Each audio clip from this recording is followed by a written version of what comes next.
कहानी की शुरुआत होती है मैलरी नाम की एक लड़की से, जो कि एक पेंटिंग बना रही होती है।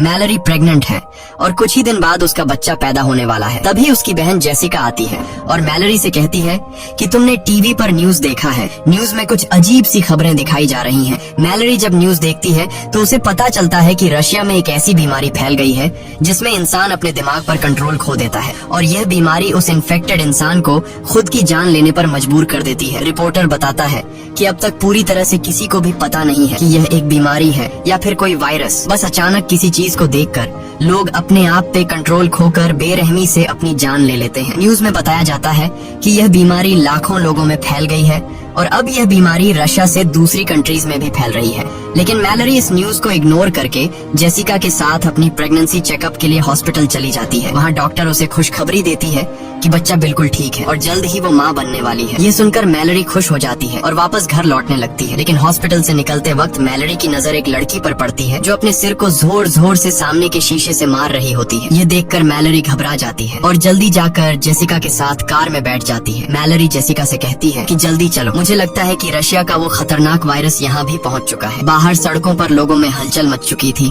और लोग खुद को मारने लगे थे। जेसिका जल्दी से गाड़ी स्टार्ट करके तेजी से घर की तरफ गाड़ी को भगाती है, लेकिन अब हालात और बिगड़ते जा रहे थे। सड़क पर बहुत सारे एक्सीडेंट होने लगते हैं। ये देखकर मैलरी बहुत ज्यादा डर जाती है और तभी ड्राइव करते हुए जेसिका कुछ ऐसा देख लेती है जिससे उसकी आंखों का कलर चेंज हो जाता है। अब जेसिका अपने आप पर कंट्रोल खोकर कार की स्पीड बढ़ा देती है और सामने से आने वाली गाड़ियों से खुद का एक्सीडेंट करवाने लगती है। मैलरी उसे ऐसा करने से रोकती है पर जेसिका नहीं रुकती, जैसे किसी ने उसके दिमाग पर काबू कर लिया हो। और तभी कार एक दूसरी गाड़ी से टकराकर इनका एक्सीडेंट हो जाता है। लकीली इस एक्सीडेंट में दोनों बच जाती हैं और दोनों गाड़ी से बाहर निकल आती है। लेकिन इससे पहले कि मैलरी कुछ समझ पाती तभी वो देखती है कि उसकी बहन जेसिका एक ट्रक के सामने आकर अपनी जान दे देती है। मैलरी अपनी आंखों के सामने जेसिका की इतनी भयानक मौत देखकर बहुत ज्यादा डर जाती है। लेकिन हालात कुछ ऐसे थे कि उसे अपनी बहन की डेड बॉडी के पास जाने का टाइम भी नहीं मिलता। वो देखती है कि चारों तरफ लोगों में भगदड़ मची हुई है और मैलरी भी उन्हीं लोगों में शामिल होकर आगे की तरफ दौड़ने लगती है। लेकिन पीछे से उसे कोई धक्का देकर नीचे गिरा देता है। तभी एक औरत उसकी मदद करने आती है, लेकिन इससे पहले कि वो मैलरी को उठा पाती तभी उसे भी सामने कोई चीज दिखाई देती है और वो औरत भी जेसिका की तरह एक जलती हुई कार में बैठकर अपनी जान दे देती है। इसी बीच टॉम नाम का एक बंदा आता है। वो मैलरी को उठाकर पास के घर के अंदर ले आता है। इस घर में पहले से कुछ लोग मौजूद होते हैं और ये लोग भी अचानक से ये सब देखकर बहुत ज्यादा डरे हुए होते हैं। घर के अंदर मौजूद सभी लोग एक दूसरे से पूछते हैं कि आखिर क्या हो रहा है, पर किसी को कुछ पता नहीं होता। इसलिए ये लोग टीवी ऑन करते हैं। न्यूज में बताया जाता है कि बाहर कुछ ऐसी चीज मौजूद है जिसे देखते ही लोग पागल हो जाते हैं और खुद को मारने पर उतर आते हैं। रिपोर्टर बताता है कि यह वायरस पूरी दुनिया में फैल चुका है, इसलिए जो कोई भी इस वायरस से इन्फेक्टेड नहीं हुआ है उसे चाहिए कि वो अपने घर की सारी खिड़की दरवाजे बंद रखे और घर से बाहर निकलने की गलती बिल्कुल ना करे। ये लोग जल्दी से घर की सभी खिड़कियां बंद कर देते हैं और साथ ही साथ खिड़कियों के शीशे भी पेपर से ढक देते हैं ताकि बाहर मौजूद उस राक्षस की नजर अंदर इन पर न पड़ सके। इसी तरह से 3 दिन बीत जाते हैं, लेकिन अभी तक किसी को समझ नहीं आता कि यह सब क्या हो रहा है। ये सभी लोग घर में परेशान बैठे होते हैं। तभी बाहर से दरवाजे पर नॉक होता है। एक लड़की जो रो रो कर इनसे रिक्वेस्ट करती है कि प्लीज दरवाजा खोलो। टॉम उस लड़की के लिए दरवाजा खोलने जाता है, पर डगलस उसे दरवाजा खोलने से मना करता है क्योंकि उसे डर था कि कहीं यह लड़की इन्फेक्टेड ना हो। लेकिन यहाँ मैलरी डगलस पर बंदूक तान देती है और टॉम को उस लड़की के लिए दरवाजा खोलने को कहती है। टॉम उसके लिए दरवाजा खोल देता है और वो लड़की अंदर आ जाती है। उस लड़की का नाम ओलिम्पिया है और ओलिम्पिया भी प्रेग्नेंट थी। ओलिम्पिया से जब पूछा जाता है कि तुम अपनी आंखों पर पट्टी लगाकर यहाँ तक कैसे पहुँची, तब ओलिम्पिया बताती है कि उसका खाना खत्म हो गया था, इसीलिए वो एक एक करके हर एक घर का दरवाजा नॉक करते हुए यहाँ तक पहुँच गई। ये सुनकर डगलस कहता है कि हम सबका भी भूख से बुरा हाल हो गया है क्योंकि ये लोग भी पिछले 7 दिनों से इसी घर में फंसे हुए हैं। इसलिए ये लोग सोचते हैं कि बाहर से खाना कैसे लाया जाए। हालांकि घर से कुछ ही दूर एक सुपरमार्केट है, लेकिन वहाँ तक बिना देखे पहुँचना एक बड़ा चैलेंज था। तब इस घर का मालिक कहता है कि घर के बाहर सीसीटीवी कैमरास लगे हुए हैं। अगर हम सीसीटीवी कैमरा के जरिए उन मॉन्स्टर्स का लोकेशन पता लगा लें तो हम उन मॉन्स्टर्स से छिपकर सुपरमार्केट तक पहुँच सकते हैं। और घर का मालिक कहता है कि मुझे नहीं लगता कि इस मॉन्स्टर को स्क्रीन पर भी देखने से इंसान इन्फेक्टेड हो सकता है, लेकिन बाकी सब इसे ऐसा करने से मना कर देते हैं। तब घर का मालिक कहता है कि अगर हमने यह कदम नहीं उठाया तो हम सब भूख से मर जाएंगे। ये सुनकर बाकी लोगों को भी उसकी बात सही लगती है। सब लोग इसे चेयर के साथ रस्सी से बांध लेते हैं ताकि अगर वो इन्फेक्टेड भी हो जाए तो यह खुद को न मार सके, क्योंकि उस मॉन्स्टर को जो भी देख लेता वह खुद को मारने पर उतर आता। इसके बाद बाकी लोग इसे यहीं पर छोड़कर दूसरे रूम में चले जाते हैं और ये बंदा स्क्रीन की तरफ देखने लगता है। कुछ देर बाद स्क्रीन पर हमें एक हवा का झोंका नजर आता है और हम देखते हैं कि उसके चेहरे के एक्सप्रेशंस बदलने लगते हैं। देखते ही देखते उसकी आंखों का कलर चेंज हो जाता है। कुछ देर बाद उस रूम से तेज चिल्लाने की आवाजें आने लगती हैं। यह सुनकर बाकी लोग भी उसके पास दौड़ कर आते हैं, लेकिन उनके पहुंचने से पहले ही घर का मालिक अपना सिर सामने के टेबल पर पटक कर खुद को मार देता है। यह सब देखकर वो लोग बहुत ज्यादा डर जाते हैं और उन्हें एक बात समझ आ जाती है कि इस मॉन्स्टर को चाहे स्क्रीन पर देख लो या फिर आंखों के सामने, ये आपको मार कर ही रहेगा। उसके बाद ये लोग मॉनिटर स्क्रीन को तोड़ देते हैं ताकि गलती से भी इन लोगों की नजर उस मॉन्स्टर पर न पड़ सके। इस तरह से एक दिन और गुजर जाता है और अब उनका भूख से बुरा हाल हो चुका था, इसलिए ये लोग सुपरमार्केट तक जाने का एक दूसरा प्लान बनाते हैं। टॉम कहता है कि हम जीपीएस का यूज करके कार के जरिए उस मार्केट तक पहुंचेंगे, जिसके बाद ये लोग कार के शीशे पेंट से ढक देते हैं ताकि ये लोग न ही बाहर का नजारा देख सकें और न ही बाहर से कोई उन्हें अंदर देख सके। जिसके बाद 5 लोग जीपीएस की मदद से गाड़ी लेकर बाहर निकलते हैं और धीरे धीरे बिना आगे की सड़क नजर आए जीपीएस की मदद से आगे बढ़ते हैं। यहाँ हम देखते हैं कि पूरा शहर वीरान हो चुका है। चारों तरफ सड़क लाशों से भरी पड़ी है। कुछ दूर आगे जाने के बाद कार तेजी से वाइब्रेट करने लगती है। कार के सेंसर से पता चलता है कि कार को चारों तरफ से उन मॉन्स्टर्स ने घेर लिया है, लेकिन टॉम हार नहीं मानता और गाड़ी को आगे बढ़ाता है और जैसे तैसे करके ये लोग स्टोर तक पहुँच जाते हैं, जहाँ पर ये लोग अपनी आंखों पर पट्टी बांधकर कार से उतरते हैं और स्टोर के अंदर पहुँच जाते हैं। अंदर आकर ये लोग सबसे पहले खिड़की दरवाजे बंद करते हैं और फिर ये लोग अपनी आंखों से पट्टियां उतार देते हैं। स्टोर में खाने पीने और जरूरत की तमाम चीजें मौजूद थीं, जिसे देखकर वे सभी बहुत खुश होते हैं और हर एक बंदा जितना हो सके उतना राशन इकट्ठा कर लेता है। यहाँ हम मैलरी और टॉम को देखते हैं जो एक दूसरे से बातें कर रहे होते हैं। टॉम एक अच्छा इंसान था और टॉम ने मैलरी की जान भी बचाई थी। उनकी बातों से हमें पता चलता है कि ये एक दूसरे को पसंद करने लगे हैं। इसके बाद ये दोनों भी खुद के लिए जरूरत की चीजें ढूंढने लगते हैं। मैलरी को एक पिंजरे में 3 बर्ड्स मिलते हैं जिन्हें वह अपने साथ रख लेती है और तभी स्टोर का दरवाजा कोई नॉक करता है, लेकिन ये लोग डर के मारे उस आदमी के लिए दरवाजा नहीं खोलते।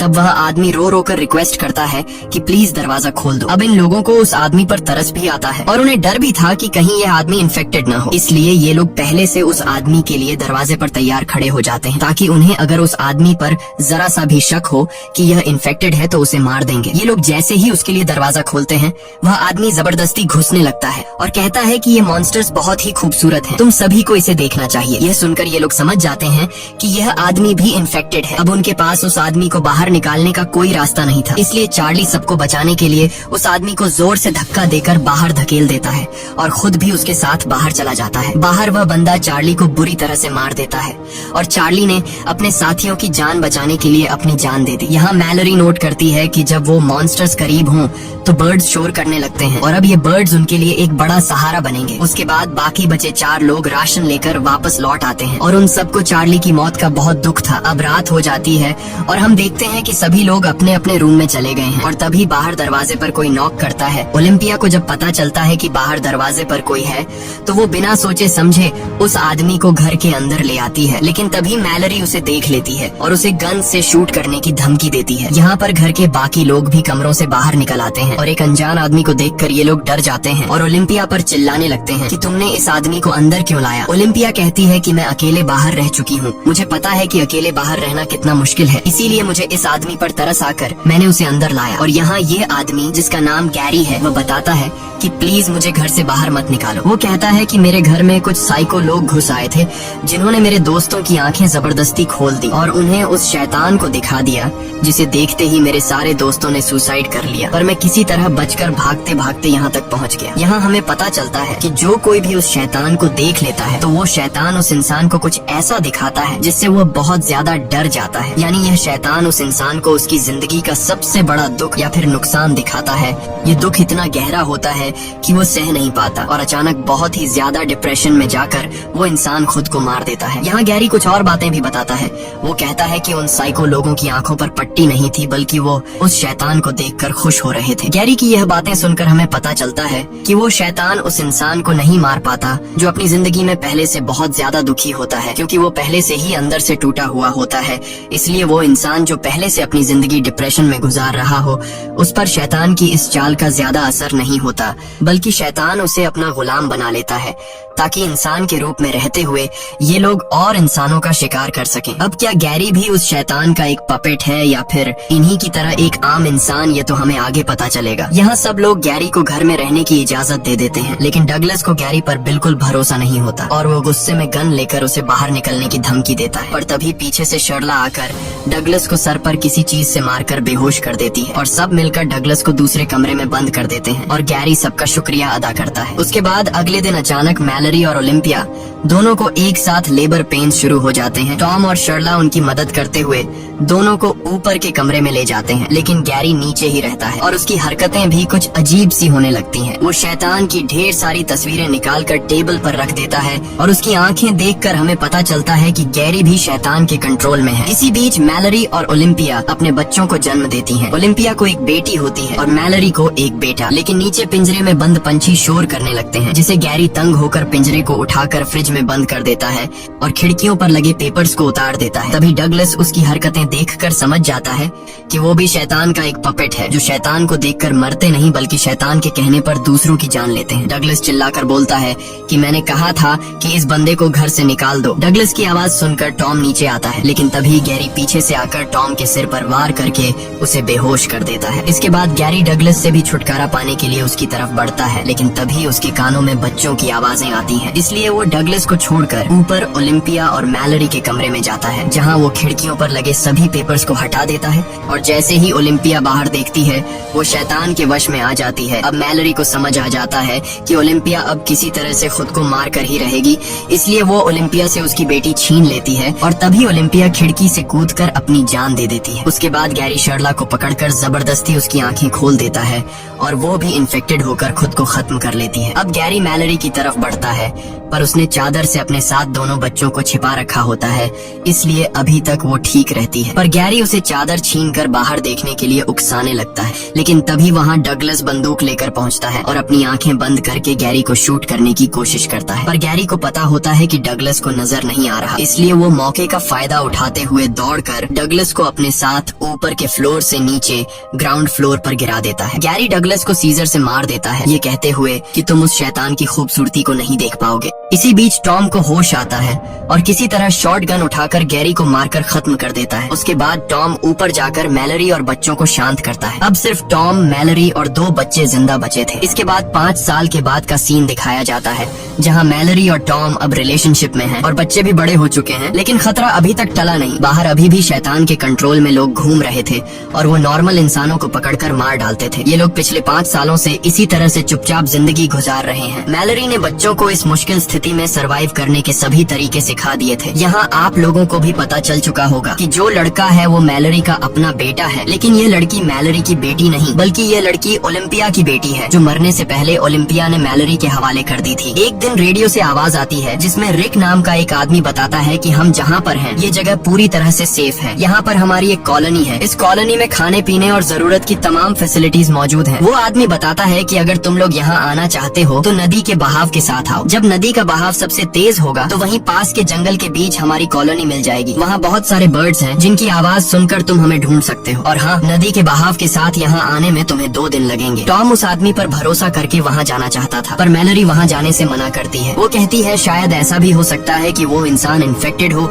जो हमें यहाँ से निकाल कर मार देना चाहता हो। रात को टॉम मैलरी को समझाता है कि अगर हमें जिंदा रहना है तो वहाँ जाना ही पड़ेगा। आखिर कब तक हम लोग यहाँ इस तरह से ब्लाइंड जिंदगी गुजारेंगे। अगले दिन जब ये लोग सामान लेने बाहर जाते हैं तभी कुछ साइको लोग उन पर हमला करने पहुँच जाते हैं। टॉम मैलरी और बच्चों को समझाता है कि यही वक्त है यहाँ से निकलने का। मैं उन लोगों को बातों में उलझाता हूँ, तुम लोग चुपके से पीछे के रास्ते से यहाँ से निकल जाना और नदी से होते हुए रेडियो पर बताई गई जगह पर पहुँच जाना। लेकिन मैलरी टॉम को इस तरह से अकेले नहीं छोड़ना चाहती थी। तब टॉम कहता है कि हमें जिंदा रहने के लिए किसी एक को तो अपनी जान देनी पड़ेगी। इसके बाद टॉम मैलरी और बच्चों को पीछे के रास्ते से निकाल देता है और खुद अपनी आंखों पर पट्टी बांधकर शॉटगन लेकर उन साइको लोगों के सामने आता है। वे लोग टॉम को पट्टी हटाने के लिए कहते हैं, लेकिन टॉम उन्हें बातों में उलझाने की कोशिश करता है ताकि मैलरी बच्चों को लेकर यहाँ से निकल सके। पर तभी वे लोग मैलरी को जाते हुए देख लेते हैं। अब इससे पहले कि वे लोग मैलरी को पकड़ने के लिए उसके पीछे जाते, तभी टॉम गोलियां चलाकर 2 लोगों को मार देता है। इस दौरान वो खुद भी घायल हो जाता है